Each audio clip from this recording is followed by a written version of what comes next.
Hello दोस्तों, और जैसा कि आपने आज थंबनेल का टॉपिक और डिस्क्रिप्शन में देख ही लिया है कि हमारा जो टॉपिक है वो है आज HPA अलर्टिंग सिस्टम। HPA का मतलब होता है हॉरिजॉन्टल पॉड ऑटो स्केलिंग। तो सबसे पहले हम समझेंगे कि ऑटो स्केलिंग होता क्या है और इसकी रिक्वायरमेंट क्यों पड़ी हम लोगों को। तो ये देखिए, ये एक ऑटोमेशन का तरीका होता है। जो भी हम लोग डेवऑप्स हैं या जो भी ऑटोमेशन पे काम कर रहे हैं, तो उनके लिए सबसे इंपॉर्टेंट चीज़ होती है ऑटो स्केलिंग। जब भी किसी सर्विस पे या किसी भी वेबसाइट पे एक लोड पड़े, तो अपने आप ही वो वेबसाइट या कोई भी जो सर्विस है वो उस लोड को संभाल सके। वो कैसे संभालेगी? वो संभालेगी ऑटो स्केलिंग। ऑटो स्केलिंग मतलब अगर किसी सर्विस को इस लेवल तक का रिक्वायरमेंट है कॉन्फ़िगरेशन का, रैम CPU का, और मान लीजिए अचानक से उस पर एक स्पाइक आ गया कि यार उस पर बहुत ज़्यादा ट्रैफिक आ गया, तो अपने आप ही उस पर अगर स्पाइक आ गया तो वो लोड संभालने के लिए उसका CPU रैम भी तो बढ़ाना पड़ेगा। करेक्ट है? इसी को बोलते हैं ऑटो स्केलिंग। अब इसमें दो टाइप की ऑटो स्केलिंग होती है, तो हम समझेंगे दोनों टाइप की ऑटो स्केलिंग। सबसे पहले हॉरिजॉन्टल पॉड ऑटो स्केलिंग और वर्टिकल पॉड ऑटो स्केलिंग, ये दो टाइप की ऑटो स्केलिंग होती है। तो जैसे कि अगर आप समझना चाहेंगे तो हॉरिजॉन्टल मतलब इस वे में चलते हैं, जो हमारा एक्स एक्सिस होता है हम उस वे में चलते हैं हॉरिजॉन्टल पे। तो आप ऐसे समझिए कि अगर मैं एक टेस्ट केस भी लेता हूँ आप सबके समझने के लिए।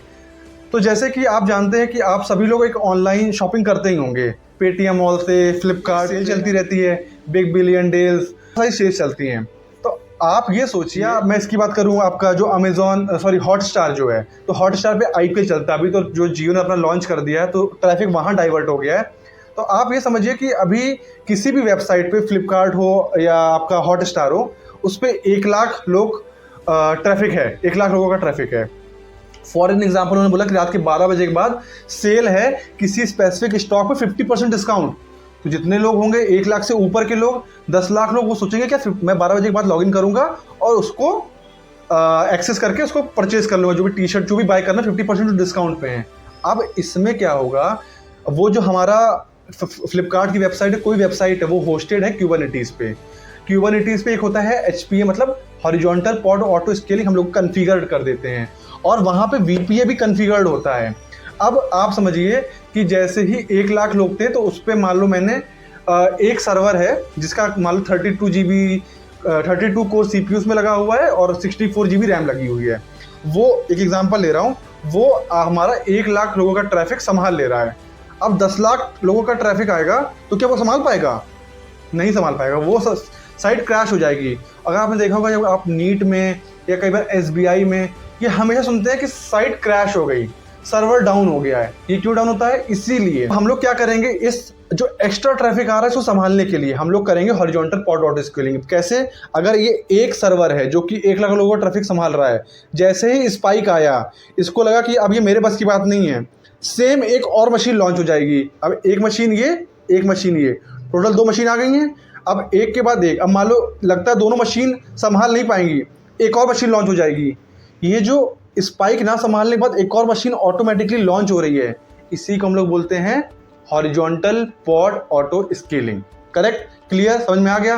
अभी समझते हैं हम लोग VPA, vertical pod auto scaling. अब ये क्या होता है? वर्टिकल मतलब इस तरीके से Y एक्सिस पे।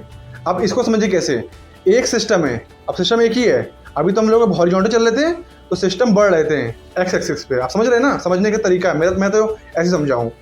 अब ये समझिए एक सिस्टम है, अब ये 1 लाख लोगों का ट्रैफिक संभाल रहा है, स्पाइक आया तो हम लोगों ने क्या किया, यहाँ पे इसी में कॉन्फ़िगरेशन में इसकी जो एक YML फाइल, डिप्लॉयमेंट वाली फाइल होती है, वहाँ पे सेट कर दिया है। क्या सेट कर दिया है कि भाई हमने रेंज सेट कर दी है कि इसकी जो CPU है वो हमारा 32 GB से लेकर 124 कोर CPU तक चला जाए। आप समझ रहे हैं? ये हमने लिमिट सेट कर दी, बेसिक लिमिट और मैक्सिमम लिमिट, थ्रेशोल्ड लिमिट। वहाँ पे लिमिट और एक रिक्वेस्ट करके टैग होता है डिप्लॉयमेंट फाइल में, उसमें। और हमने वहीं पर रैम का भी कर दिया है कि अगर मेमोरी है इसकी 64 GB मिनिमम रिक्वायर्ड है और इसकी 500 या 284 या 520 मान लो, एग्जाम्पल ले रहा हूँ, वो रेंज हमने सेट कर दी मिनिमम और मैक्सिमम। अब स्पाइक आया तो ये अपने आप ही संभाल पा रहा है, एक ही सिस्टम है, लेकिन लेकिन एक सिस्टम होता है, उसकी हमको जो कॉन्फ़िगरेशन है, जो इंस्टेंस टाइप है, वो हमको बड़ा लेना पड़ेगा। तो उसमें ही हम रेंज सेट कर पाते हैं कि इस वेबसाइट को होस्ट करने के लिए मिनिमम इतना रिक्वायरमेंट है और मैक्सिमम इतना है। तो मेरे ख्याल से अभी तक आप लोगों को समझ में आ गया होगा वर्टिकल पॉड ऑटो स्केलिंग और हॉरिजॉन्टल पॉड ऑटो स्केलिंग में डिफरेंस क्या होता है। अब मैं आपको दिखाता हूं जो हमारा टॉपिक है HPA अलर्टिंग सिस्टम, उस पर चलते हैं। जैसा कि अभी आप देख पा रहे हैं स्क्रीन पे अपने कि मेरे पास टोटल यहाँ पे 5 फाइलें हैं। एक config.json फाइल है, एक execute HPA alert Python file है, एक HPA alert की पाइथन फाइल है। ये मैं कोड आपको शेयर करूँगा, आपको डिस्क्रिप्शन बॉक्स में गिटहब का लिंक मिल जाएगा मेरे, जो पब्लिक रिपोजिटरी में डाल दूंगा। एक है मेल सेंड वाली फाइल। तो अब ये काम कैसा कर रहा है मैं आपको बताता हूँ। देखिए, अगर आप अभी देख रहे होंगे अपनी स्क्रीन पे, तो मैंने यहाँ पे HPA निकाल लिया। जो भी यहाँ पे मल्टीपल सर्विसेज चल रही हैं, इसका मैंने HPA निकाल लिया है। अब इसमें अगर आप देख रहे होंगे तो एक मिनिमम पॉड है, एक मैक्सिमम पॉड है और एक रेप्लिका है। अब ये क्या बता रहा है? ये बता रहा है कि जो मिनिमम पॉड है, इसको इस सर्विस को रन करने के लिए, एग्जांपल है अल्फा सर्विस है। अब अल्फा सर्विस को रन करने के लिए मिनिमम 6 पॉड रिक्वायर्ड हैं और मैक्सिमम 10 पॉड रिक्वायर्ड हैं। और जो रेप्लिका है ना, ये देखिए रेप्लिका, ये बता रहा है कि अभी ये करेंटली मिनिमम पे चल रहा है, मतलब 6 है, 6 मिनिमम है और 6 पे ही चल रहा है। तो ये हमको ये दिखा रहा है। तो मैं अपना लॉजिक बताता हूँ आपको। और जो टारगेट है ये बता रहा है आपको CPU, और ये बता रहा है आपको थ्रेशोल्ड। मतलब अगर 80% से ऊपर CPU चला गया, जो कि 23 चल रहा है अभी, तो ये 6 से 7 पॉड हो जाएगा, जो कि ऑटो स्केलिंग हो जाएगा, पॉड अपने आप इंक्रीज हो जाएंगे। तो अब इसके लिए मैंने क्या किया है, मैंने इसके लिए अलर्टिंग सिस्टम लगाया है। अलर्टिंग सिस्टम क्या लगाया है कि अगर जो मेरे मिनिमम पॉड है वो 6 है, मैक्सिमम पॉड 10 है और रेप्लिका 6 है।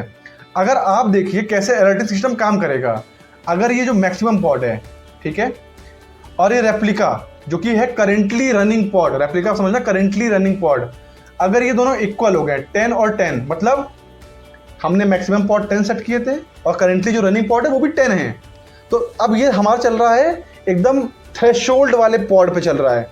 और अगर इसका CPU जो हमने मान लो सेट किया है 80%, अगर ये 80% से ऊपर जाएगा तो ये जो भी सर्विस ओनर है, सर्विस ओनर हो गया या जो हमारे मैनेजर हो गए या जो भी स्पेसिफिक रिस्पेक्टिव टीम है, डेवऑप्स टीम है, उनके पास एक मेल सेंड कर देगा कि भाई आपकी ये सर्विस इतने CPU पे चल रही है और अपने मैक्सिमम पॉड पे चल रही है। अब आप देख लो अपने हिसाब से, ये अलर्टिंग सिस्टम इस हिसाब से काम करता है। अब मैं आपको बताता हूँ कि मैंने कोड क्या लिखा है।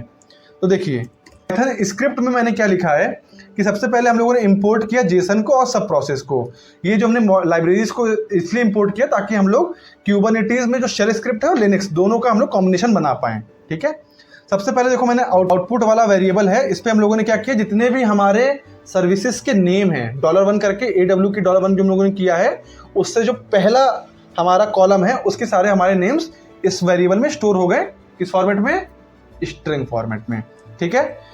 अब इसके बाद मैंने क्या किया है, एक HPA आउटपुट, इसमें मैंने क्या किया है, इसमें मैंने $3, मतलब इसमें जो भी हमारा HPA करेंटली रनिंग हमारा CPU है वो हमारा इसमें सेव हो जाएगा इस वेरिएबल में। और मैक्सिमम पॉड जो है उसमें बता देगा कि जो आपका मैक्सिमम पॉड है वो कितना है, जो भी आपने सेट कर रखा होगा। यहाँ आप देख रहे होंगे HPA थ्रेशोल्ड। तो ये HPA थ्रेशोल्ड वेरिएबल क्या है कि जो भी मेरे को HPA अपना सेट करना होगा 60, अभी जैसे यहाँ पे 65% है, इसको हम लोग 70% भी कर सकते हैं, 30% भी कर सकते हैं। अगर आपको ये कोड टेस्ट करना है तो आप 10% 20% पे एग्जीक्यूट करो, आपको एटलीस्ट ये समझ में आएगा कि अलर्ट जनरेट हो भी रहा है कि नहीं हो रहा है, ठीक है। यहाँ पे आप देख रहे होगे एक लूप चल रहा है for I in HPA services. अब इसमें क्या है, A=A.replace परसेंटेज, जो भी जहाँ परसेंटेज लगा था, हमारे जो HPA था, HPA आपने देखा उसमें परसेंटेज आ रहा था, उस परसेंटेज को रिप्लेस क्या कर देगा, किससे, एक नल वैल्यू से रिप्लेस कर देगा, तो परसेंटेज का साइन हट जाएगा। तो फॉर वाले लूप यही मेन हमारा काम कर रहा है। अभी कैसे काम कर रहा है आप ये देखिए, जब for I in range 0 to length of service name, जो सर्विस नेम है ये हमारा एक वेरिएबल है जिसके अंदर पूरा लिस्ट एक स्टोर है जिसमें सर्विसेज के नेम है।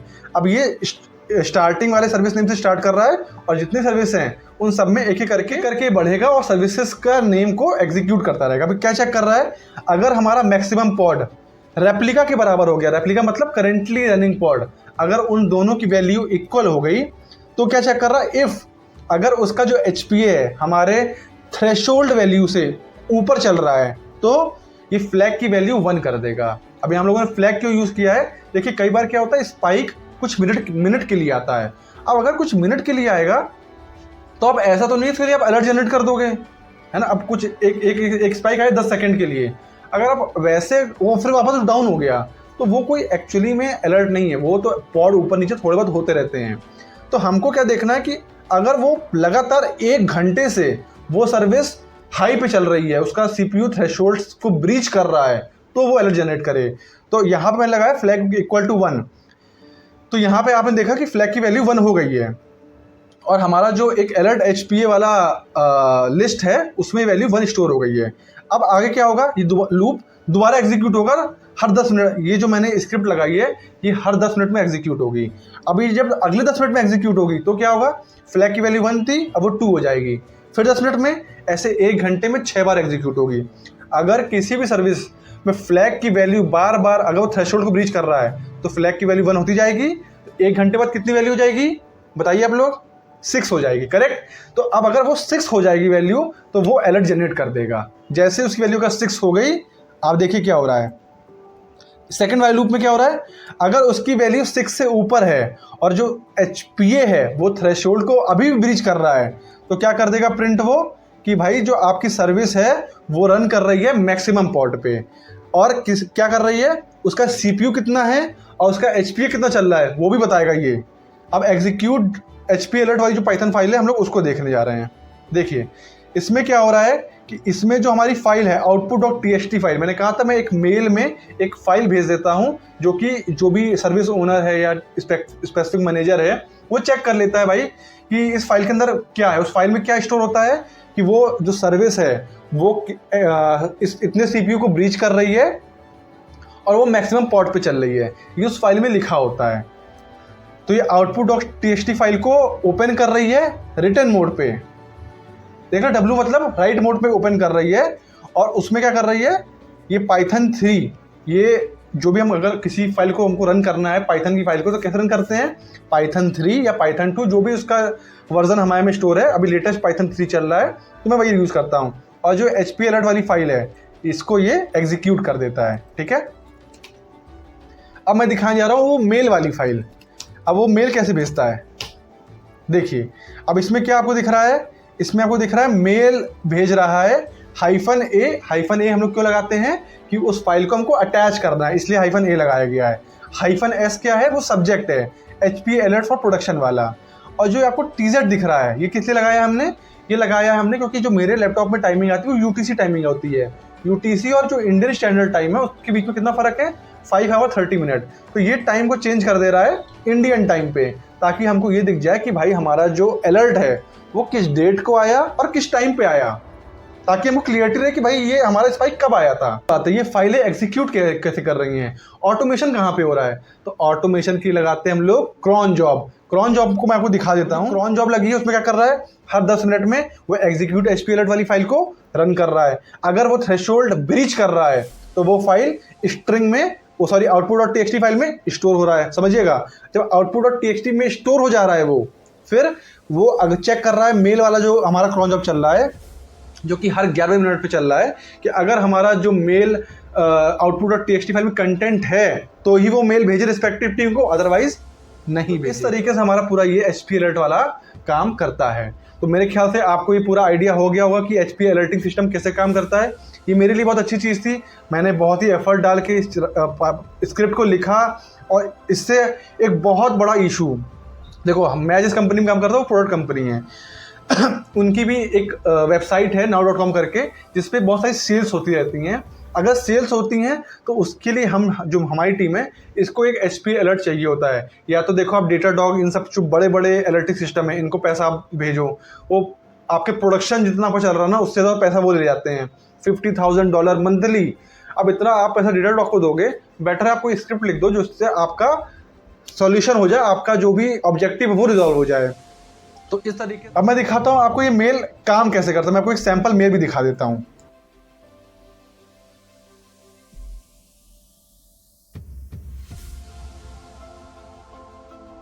आपको कोई भी डाउट हो आप कमेंट सेक्शन में पूछ सकते हैं। और हाँ, अगर आपको वीडियो अच्छा लगा तो लाइक, शेयर, कमेंट और सब्सक्राइब ये तो करना ही करना है, ठीक है। और नीचे डिस्क्रिप्शन बॉक्स पे क्या है, गिटहब का लिंक है, वहाँ से आप अपने में लोकल में डाउनलोड कर सकते हैं। और हाँ, एक चीज़ बहुत ही इंपॉर्टेंट है, वो इंपॉर्टेंट क्या है कि जो भी मैंने फाइल्स लिखी हैं इसमें मेरे लोकल डायरेक्टरी का जो भी मेरे वो बेस्टियन सर्वर है उसका पाथ है। आप उस पाथ को अपने लोकल पाथ से अगर टेस्ट करना है उसमें आप चेंज कर लीजिएगा, या अपने सर्वर्स पे आपको टेस्ट करना है उस पर चेंज कर लीजिएगा। इसके बाद आपको एक इशू और आ सकता है जो कि मेरे को भी आया था, वो था कि आप जब इस क्रॉन जॉब को रन करेंगे तो उसमें आपको इशू आ सकता है, क्योंकि आप रूट डायरेक्टरी में कर रहे हैं। तो आप बेटर एक काम करिए, उस क्रॉन जॉब को अपने लोकल पे ही कन्फिगर कर लीजिएगा क्रॉन पब -e कमांड से, और वहाँ पे आप कन्फिगर करके आप उसको रन कर सकते हैं। अगर आपको कोई भी डाउट हो तो आप कमेंट सेक्शन में जरूर पूछ लीजिएगा। तब तक के लिए बाय बाय, टेक केयर, अपना ख्याल रखिएगा, और हाँ, कोई भी डाउट हो तो जरूर पूछ लिया करिए।